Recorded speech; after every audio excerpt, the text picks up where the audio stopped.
might expect of him. He's also fit physically as well. He has had a problem with his, what they call in medical terms, Gilmore's groin. It basically affects your mobility, and he's been treated by Gary Lewin, the Arsenal and England physio, to get that fixed. He's an Arsenal fan himself, of course.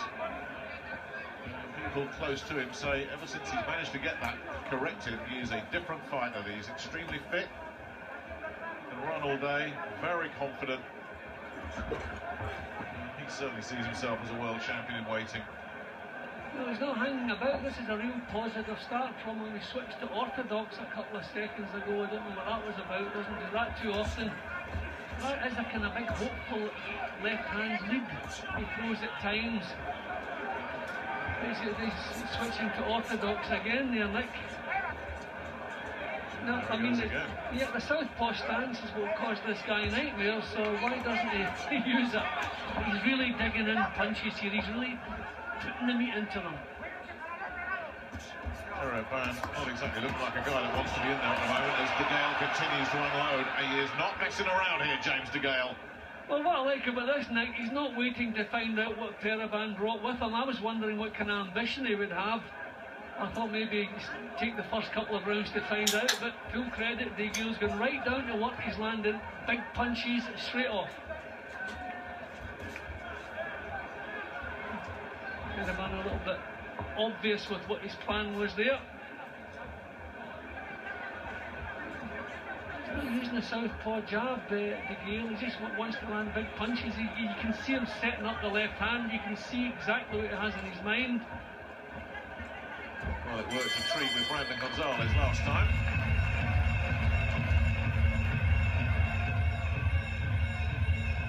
Just relax, can you bring that up? And James, with him, he's looking for the right angle to fight. Relax, look at the right angle to fight. So be smart like you are. Check, you don't throw lovely feints in that man. Use your jab and do a little feint of good defence. Nothing reckless.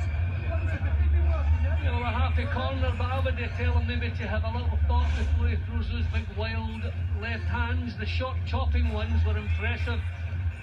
But some of the big hopeful left hand swings could leave his chin hanging out, but it was an impressive opening round. As I say, he didn't wait to find out what Caravan brought with him. Straight down to work, pretty much dominated the opening round. That's the kind of hopeful left hand lead, but untidy, ungainly, and off balance when he throws it. Round 2 of this 12-rounder. We were talking to Jim McDonnell after that Brandon Gonzalez fight that I was just referring to, and they thought they'd catch Gonzalez half asleep, who'd been brought in far too late from the West Coast. And they did catch him dozing. The plan was to start fast, discourage this fella, see if they could bomb him out of there. And it's interesting, isn't it? People talk about, oh, Caravan fades. This is a guy that's never been stopped. He can't fade that badly. He started this round positively, Caravan, but full credit to Degale, he stood with him. Didn't back off. So I wonder, will he start using his skills as well as his power? Yeah, I think Caravan just sent a message in the first couple of seconds of the second round there that he's here for work. Must be difficult to maintain focus as well for Degale because he's chomping at the bit.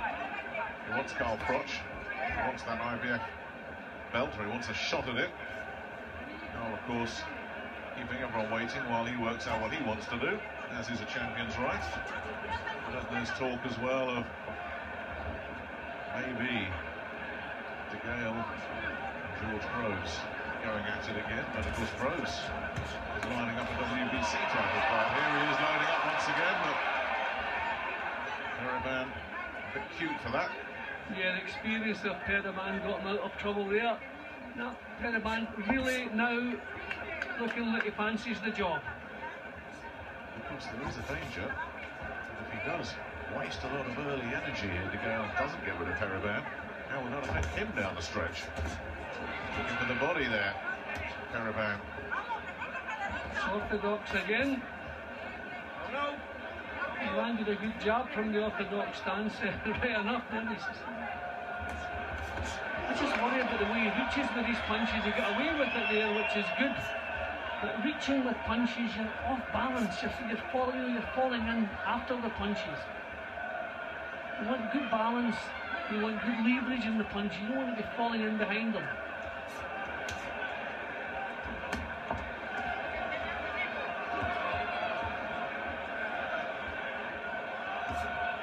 Spending a lot of time. He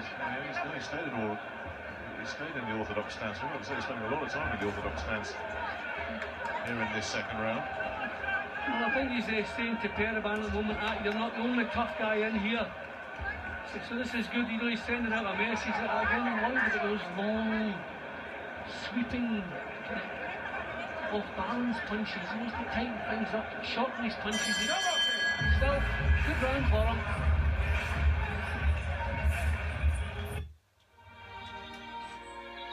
I've spent my whole life searching for the impossible, never imagining that I would become the impossible. My name is Barry Allen, and I'm the fastest man alive. I am the Flash. Brand new, The Flash. Catch up with the series so far on demand. Put a lot of work in already here, James Degale.